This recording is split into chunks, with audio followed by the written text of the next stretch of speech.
Hey everyone, it is Mr. Clutch here. It is June 13th. Today was CPI day. I'm going to do things a little bit different in today's video. We're going to just look at price action with EMAs. We're not going to look at zones or anything like that.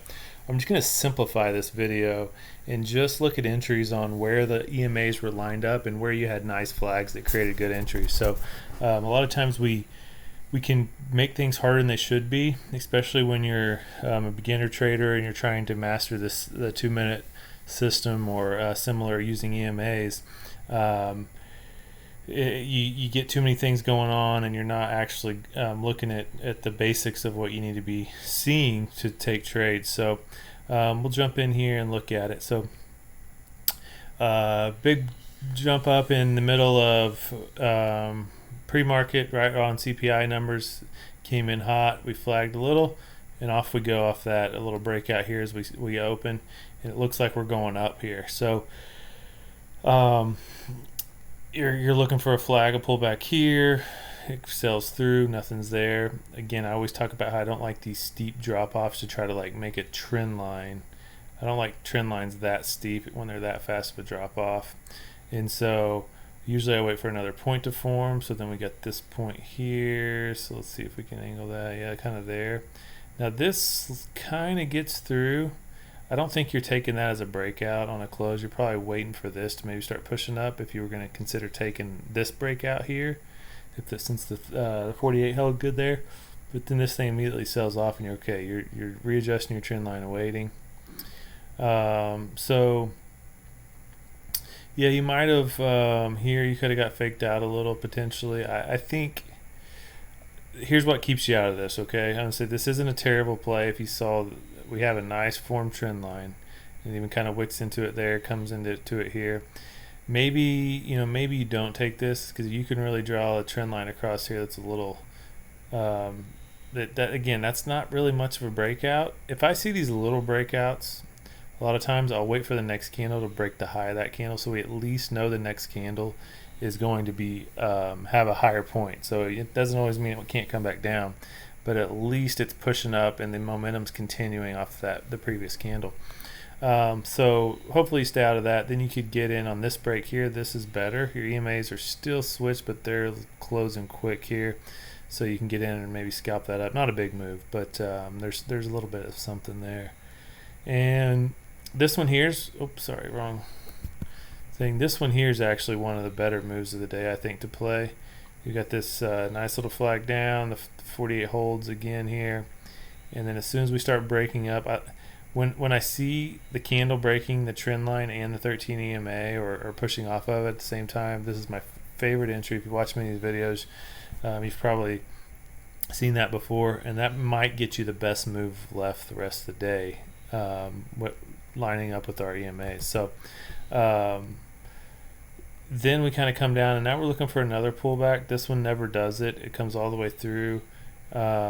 This is the other kind that I don't like to take. I talk about the steep where it comes like straight down and bounces back up. I don't want to take that break. But let's see. So like this one over here, we saw the steep, and then it kind of came back up here. This one here kind of like curls, like half circles around.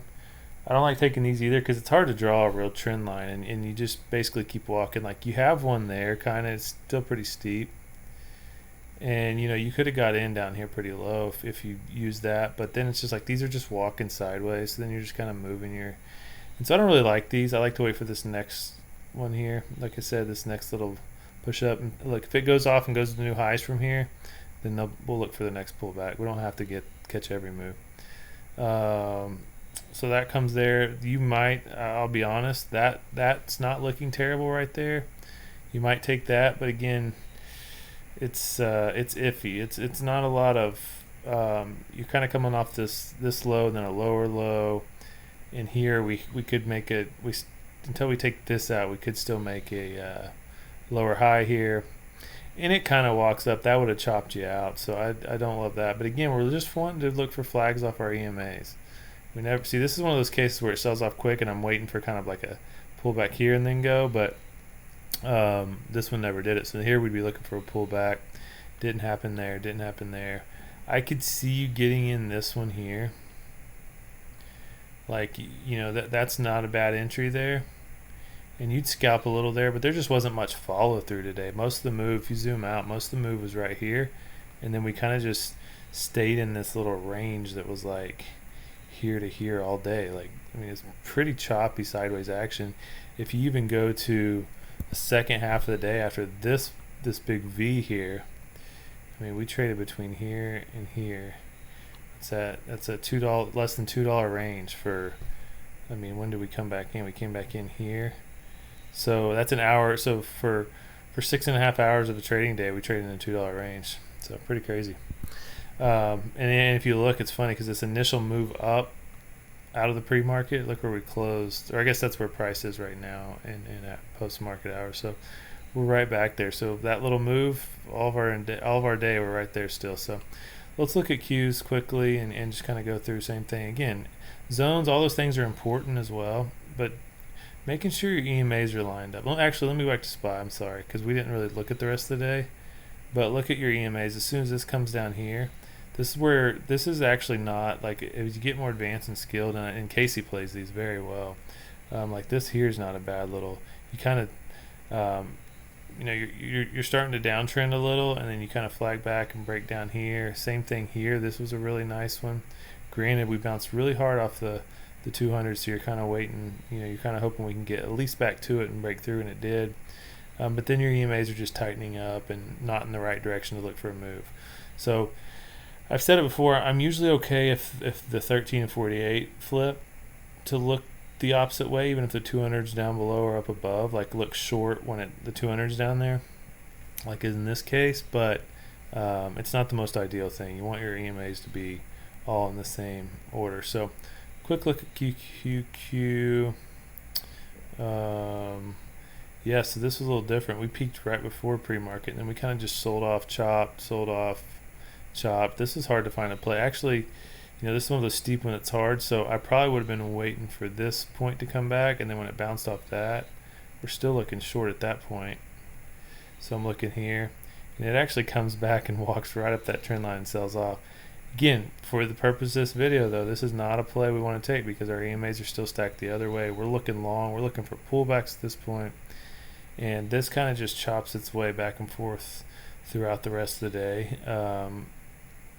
This here, actually, because of the risk to reward right here, even though our EMAs are pretty wadded up, this little pullback where it settled on our EMA bands and then push back through, that's a good risk to reward entry right there. And I think that's the same one on SPY that I said was probably the best move of the day. And then after that, we're kind of just chopping up, and there's trend lines you could draw out, but for the purpose of this video, I'm not doing that. I want to see flags. Now this is not a bad one either, because see, it was steep, but it came down, gave us another point, went back up, and then sells off right under our EMAs. That's a really nice move to catch there.